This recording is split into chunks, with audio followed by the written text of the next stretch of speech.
1,00,000 మంది శివభక్తులతో కలిసి మహారుద్రాక్ష పూజలో పాల్గొనండి. వెంటనే కాల్ చేసి మీ పేరును నమోదు చేసుకోండి. నమస్తే రమగారు. నమస్తే జయ. రమగారు, మనం వంటింట్లో ఉపయోగించే పాత్రలు, ఈ మధ్య నేను ఒక 2-3 ఆర్టికల్స్ కూడా చూశానండి. ఒక స్టోరీ విన్నాను, కుక్కర్లు పేలిపోతున్నాయని. ఎంత భయంకరంగా అనిపించిందంటే మా ఇంట్లో కూడా పేలింది. అవునా రమగారు? ప్రెషర్ ప్యాన్ ఎప్పుడో ఓకే. ఏదో చిన్న అడ్డం పడి డామని కొట్టేసి మొత్తం ఉన్న పప్పు అన్నం అంతా పైకి కొట్టేసి గందరగోళంగా అయ్యి ఇల్లు వాకిలి ఆ వెయిట్ ఇక్కడ తగిలింది ఎప్పుడో. ఓ ఓ పిల్లలు చిన్నప్పుడు. ఇంకా నయ్యం. కానీ జాగ్రత్తగా చూసుకుని పెట్టుకుంటాను తర్వాత. అంతే, తప్పదు. అవి మనం అల్యూమినియం వాడేవాళ్ళం. ఇప్పుడు స్టీల్ కూడా వచ్చేసినాయి. స్టీలే వాడాలని ఒక అవగాహన కూడా వచ్చేసింది. ఇవి కాకుండా కంచు పాత్రలు చాలా మంచివని, ఇత్తడివైతే ఇక చెప్పక్కర్లేదు. రాచిప్పలు అంటారు చూడండి, అవి మట్టి పాత్రలు. ఒకప్పుడు రోజుల్లో అవి వాడుకునే వాళ్ళం. ఇప్పుడేమో షో పీసెస్ అయిపోయినాయి అవి కదరమ్మ గారు. చాలా కాస్ట్లీ అవ్వటం, మెయింటెనెన్స్ చాలా కష్టం అయిపోయింది అని చెప్పేసి జస్ట్ అందానికి మాత్రమే పెట్టుకుంటున్నాం. కానీ ఒకప్పుడు రోజు మరి ఎట్లా మెయింటైన్ చేసేవాళ్ళు? ఇవి లేనప్పుడు ఈ స్టీల్ కానీ అల్యూమినియం, ప్లాస్టిక్, ఈ గోల లేనప్పుడు ఎట్లా చేసేవాళ్ళు రమ్మగారు? జయ, జీవన విధానమే తేడా అప్పటికి ఇప్పటికి. ఈనాటి పరుగు ఆ రోజున లేదు. ఈ ఒళ్ళు పరుగు, ఈ పని చేయలేని తనం ఆ రోజున లేదు. తర్వాత సమయం ఎక్కువ ఉండేది, ప్లానింగ్ ఎక్కువ ఉండేది. ఈ తిండికి షోకు ఆ రోజున లేదు, తిండి సోకు లేదు. సింపుల్ పదార్థాలతో భోజనం అయిపోయేది. ఎక్కువ మంచి మంచి పదార్థాలు, పులిహార్లని, బూర్లని, పాయసం అని, బొబ్బట్లని, అప్పచ్చులని, చెక్కలు, చేగోడీలు, వెన్నుండలు, పోకుండలు, ఇవన్నీ సందర్భం ప్రకారం చేసుకునే వాళ్ళు. కానీ రోజువారీ వ్యవహారంగా ఉండేది కాదు. రోజువారీ అందరిళ్లలోనూ ఓ పప్పు, ఓ రసం, ఓ చారు. రసం పేరు ఇప్పుడు వచ్చింది, రసాలు మెద్రాస్ రసాలు వచ్చినాయి మనకి, అవే కదా. అంతేగా. పప్పు, చారు, చింతపండు పచ్చడి, రోట్లో సులువుగా కాస్త పచ్చడి నూరుకోవటం, పెరట్లోకి వెళ్ళటం, ఆకుకూర తీసుకురావటం, వేసుకోవటము, పప్పులో పడేసుకోవటము. పప్పు వండుకునేవాళ్ళు, లేదా ఒక్క కూర, చారు. అసలు రాత్రిళ్ళు రోజువారీ చారు పెట్టుకుని అప్పడము, చారు, మజ్జిగాన్నమే తినేవాళ్ళు. నా చిన్నప్పుడు నాకు అందరిళ్లలోనూ అంతే. రాత్రిపూట కూర చేయటం అనేదే లేదు. పొద్దునుండిందే ఏదైనా, లేకపోతే అంత పచ్చడి వేసుకోవటం, కాస్త చారు పోసుకోవటం, మజ్జిగ పోసుకోవటం. రాత్రిళ్ళు 7 గంటలకల్లా తిండి అయిపోయేది. ఇప్పుడు మనం కాదు, నార్త్ ఇండియాలో అంతా కూడా రొట్టెలు చేసుకునేవాళ్ళు. ఓ ఉల్లిపాయ, ఓ పచ్చిమిరపకాయ, ఏదైనా కూర అంటే కూరలు అయితే ఉల్లిపాయ, పచ్చిమిరపకాయ, అచారు, ఊరగాయతోటే వెళ్ళిపోయేది. పాతకాలం ఇంతంత ఊరగాయలు పెట్టుకునేవాళ్ళం. ఎంతంత పెట్టేవాళ్ళం జయ. మా ఇంట్లో నాకు తెలిసే 2 ఏసి 3 ఏసి 100 కాయల మాగాయ పెట్టేవాళ్ళం. నాకు బాగా ఊహొచ్చాక కూడా, నేను పెద్దదాన్ని అయ్యాక కూడా తీసిన చెక్కులు తీస్తూనే ఉండేవాళ్ళం మాగాయకి. పెద్ద మా హాల్, ఎంత పెద్ద హాలో మా సావిడంతా మామిడికాయలే ఉండేవి పచ్చళ్ళ రోజుల్లో. 5, 6, 7, 8 మంది కూర్చుంటే గానీ ఆ పని అయ్యేది కాదు. ఇప్పుడు ఎడం చేత్తో ఇంత చేపెట్టుకుంటున్నాం. ఆ రోజులు వేరు కదా. అప్పుడు ఏం చేసేవాళ్ళు, ఈ పాత్రలు వంట పాత్రలకి పొయ్యి మీద వండుకునేవాళ్ళు. ఒక్క అన్నం. ఇప్పట్లాగా వీళ్ళకి కొర్రలు, వాళ్ళకి ఇవి, వాళ్ళకి ఇంకోటి, ఇవి ఉన్నాయా? ఒకరికి బ్రౌన్ రైస్, ఒకరికి వైట్ రైస్, ఒకళ్ళకి కొర్రను, ఇంకొకళ్ళకి ఏమిటో సజ్జలు, ఒకళ్ళకి రొట్టెలు, ఇంకొకళ్ళకి చపాతీలు. ఎన్ని వేషాలు వేస్తున్నామమ్మా. తిండికి ఇంత వేషం లేదు జయ, ప్రధానమైంది అది. అదైతే నిజమే. నెంబర్ 1. నెంబర్ 2, ఆడవాళ్ళకి పరుగు లేదు. పూర్వం వాళ్ళ పని అదే. ఇంకా ఇవి సర్దాలి, అవి సర్దాలి, అదేమిటో సవరించాలి, వాళ్ళు బజార్లు వెళ్ళాలి, బయటికి వెళ్ళాలి, సామాన్లు తెచ్చుకోవాలి, ఏమీ ఉండేవి కాదు ఆడవాళ్ళకి. అమ్మ, మీరు నా మీద ధ్వజం ఎత్తుకుని పడబోకండి. ఇది నేను చూసిన సమాజమే, నాకు క్లియర్ గా తెలిసిన సమాజం సంగతే ఇది. అలా ఎందుకు లేదు అంటే, మీరందరూ మీ అమ్మల్ని చూసుకుంటే మీకు తెలుస్తుంది. ఓ 30 ఏళ్ల నుంచే పరుగు. యాక్చువల్గా మా అక్కయ్యలు ఇద్దరు, మా రెండో అక్కయ్య, మూడో అక్కయ్య, వీళ్ళిద్దరూ ఎంత పెద్దవాళ్ళు.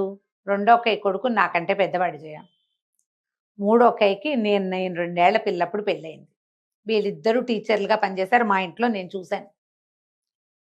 మా అక్కయ్యలు తెల్లవారితో లేచి అసలు ఎట్లా ఒక్కచోట కాళ్ళు ఒకచోట పెట్టి నుంచోకుండా కూర్చోకుండా పనిచేసేవాళ్ళు.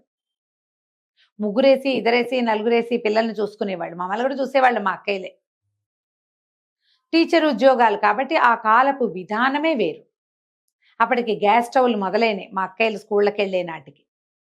ఏవో అన్నానికి విత్తడి గిన్నెలు ఉండేవి. రాచిప్పలు ఏవో ఒకటో అరో ఉండేవి. స్టీల్ గిన్నెల వంట వచ్చేసింది. అల్యూమినియం పాత్రలు వచ్చినాయి. పరుగులు పెడుతూ చేసేవాళ్ళు. అసలు మా అక్కయ్యలు చేసిన పనిలో జయ, నేను సత్య ప్రమాణంగా చెప్తున్నా, 100వ వంతు పని చేయట్లా నేను ఇప్పుడు. 100th పార్ట్ చేయట్లేదు. అంత పని, అన్ని పనులు, అన్ని రకాల పనులు మనకు అన్నిటికీ స్విచ్ వేస్తే అయిపోతుంది. ఇప్పుడు మనం పాత్రల దగ్గరకు వస్తే, పూర్వకాలం కంచు గిన్నెలతో వండుకునేవాళ్ళు, ఇత్తడి గిన్నెతో వండేవాళ్ళు. ఇంత గుండు ఉండేది మా ఇంట్లో. పొయ్యి వెలిగించి తెల్లవారగానే పొయ్యి మీదకి ఎక్కిస్తే 8వ గంటకో 9వ గంటకో దిగేది. అది కుంపటి వెలిగించేవాళ్ళు.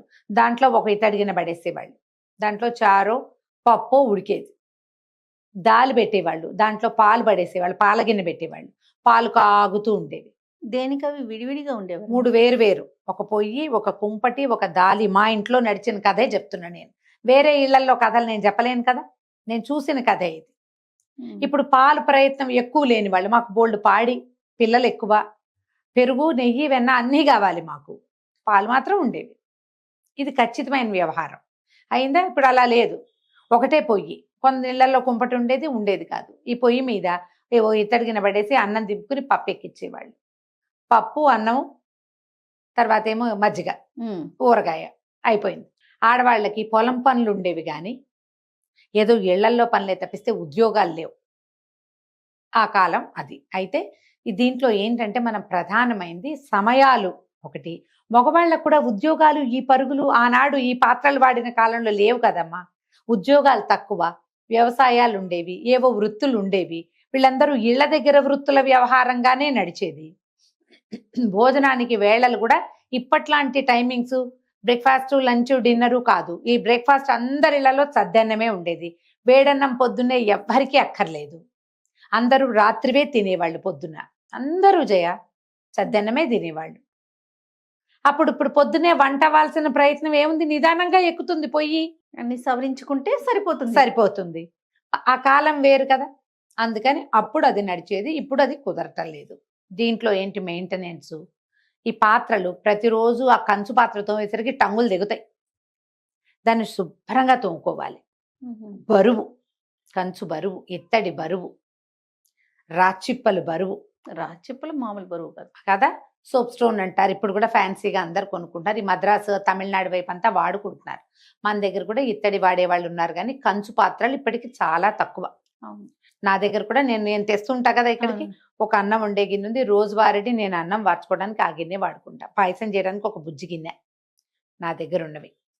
ఇంత కంచుగుండు ఉన్నది కానీ మంచినీళ్ళకి ఒక వారం రోజుల నుంచి తర్వాత దాన్ని తోమలేక దాని లోపల పెడుతుంటాను నేను. మళ్ళీ తీస్తూ ఉంటా ఎప్పటికప్పుడు. ఇలా గుర్తొచ్చినప్పుడల్లా ఒక మనోవ్యాధిలాగా ఉంటుందన్నమాట అది. అయ్యో ఇది వాడుకోవట్లేదే అనిపిస్తుంది. దాన్ని తోమద్దు. ఆ తోమటానికి సత్తా లేదు, సమయం లేదు. దేంతో రమ్మగారు? చింతపండుతోనే? చింతపండుతోటి, చింతకాయ పచ్చడి ఉంటే అది, చింతపండు పొద్దున చారులో పడేసిన చింతపండుతోటి, లేదా కొద్దిగా చింతపండు పిసికేసి పులుసుకి పక్క పెడతాం కదా, కొంచెం ఉప్పురాళ్ళు వేసి అది. నేను పీతాంబర్లు అవి గిన్నెలకి వాడను, ఇష్టం ఉండదు నాకు. ఏమైనా కెమికల్ ఉండిపోతుందని భయం, అందుకని వాడను. దీని సంగతి ఆలోచిద్దాం. ఏమిటి ఈ పాత్రల ప్రత్యేకత? ఇది వరకు ఎందుకు వాడేవాళ్ళు, ఆ కాలపు ఆలోచన ఏమిటో అనేది మనం చూడాలి. మనం ఆహారమే మనకు మెయిన్. అది ఎంత శుద్ధంగా, ఎంత శుభ్రంగా, ఎంత నిదానంగా, పూర్తిగా పక్వం అయితేనే మన ఆరోగ్యానికి మంచిది. ఈ కంచు అనేది పూర్ణ లోహంగా చెప్తారు. ఇది 2 లోహాల కలయిక, రాగి అండ్ టిన్, సీసం.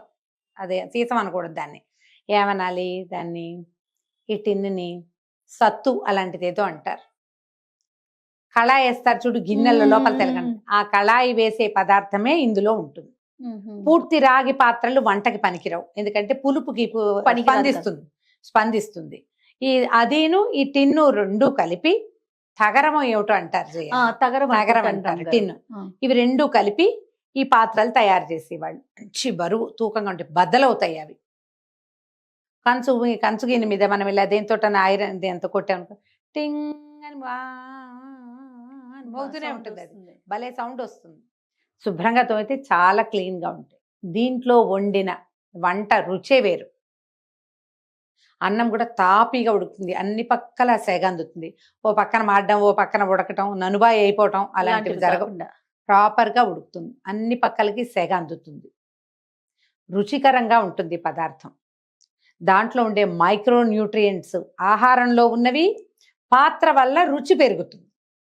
ఈ టిన్ను సత్తు పాత్ర ఉంది కదా, సత్యపాల అనేవాళ్ళు చిన్నప్పుడు, ఆ పాత్రల్లో మజ్జిగ భలే రుచిగా ఉంటుంది. ఇవన్నీ శుభ్రం చేసుకోవాలి, తోముకోవాలి, బాగా బరువుగా ఉంటాయి, ఖరీదు.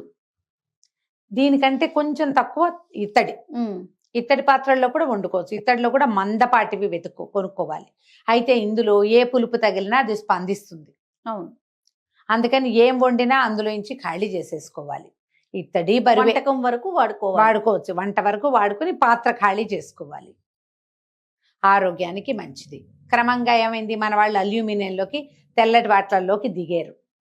ఇది బ్రిటిషర్స్ కాలంలో వాళ్ళు పెట్టిన పాత్రల ఇది. అంటే ఈ జైల్లో ఉన్న వాళ్ళకి ఈ అల్యూమినియం పాత్రల్లో వండిన ఆహారం పెడితే క్రమంగా వాళ్ళ ఆరోగ్యాలు క్షీణిస్తాయని ఆ పాత్రలు ప్రవేశపెట్టారు వంట పాత్రలుగా అని ఒక కథనం చాలా చోట్ల చదువుతాం.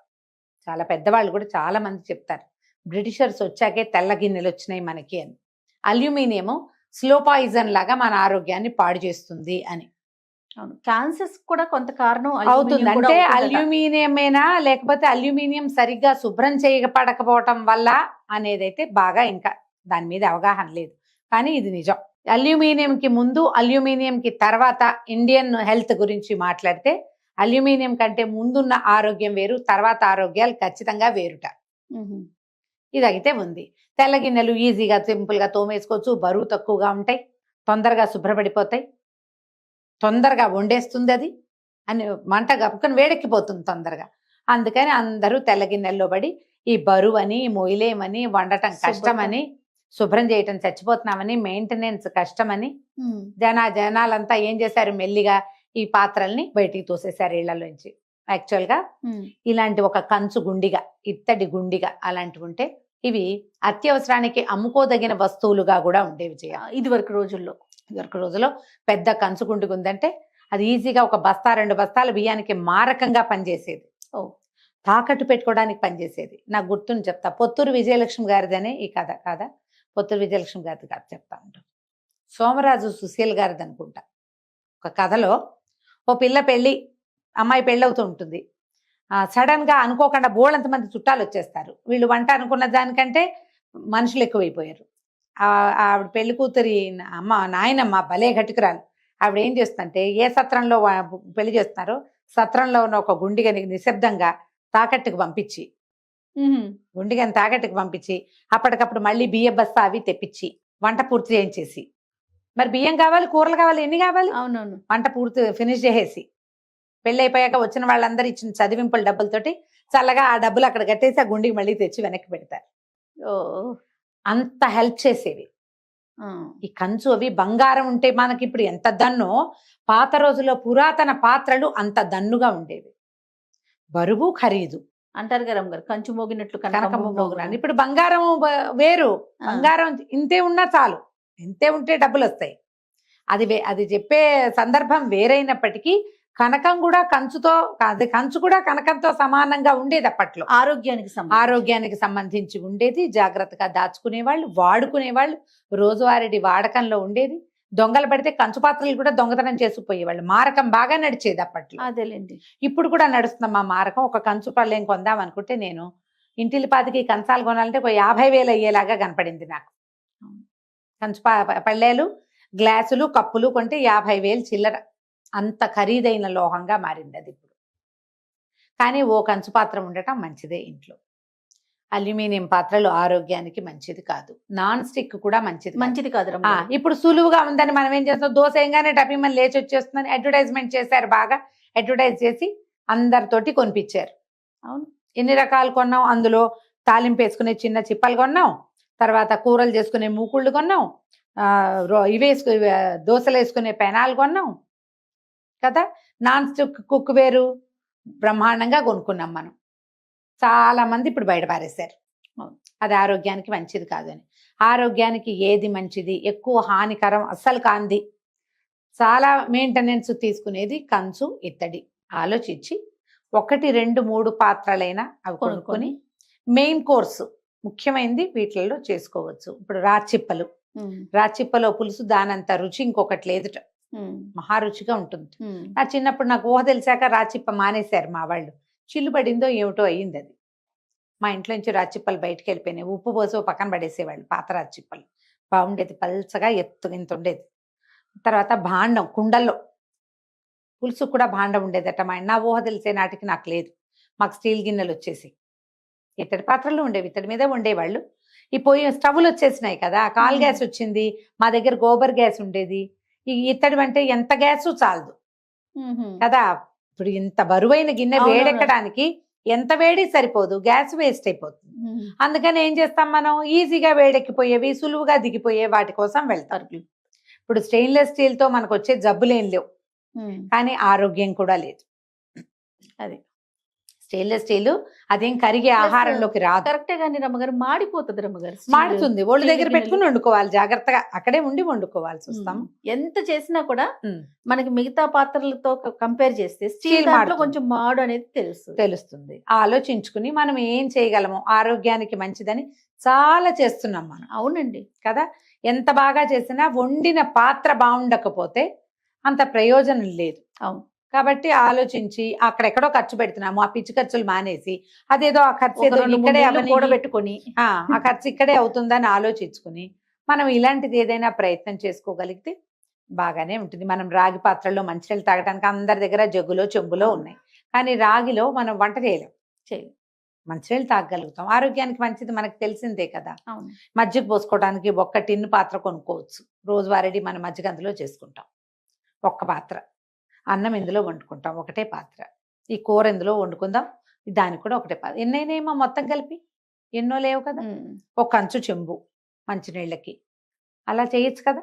మనం ఆలోచించవచ్చు. కుండలు కుండ కొంటామా జయ, ఏడాది తిరిగేసరికి పోతుంది. అసలు కొన్ని కుండలు అయితే మనం వంట వండుతుండగానే పగిలిపోతూ ఉంటాయి.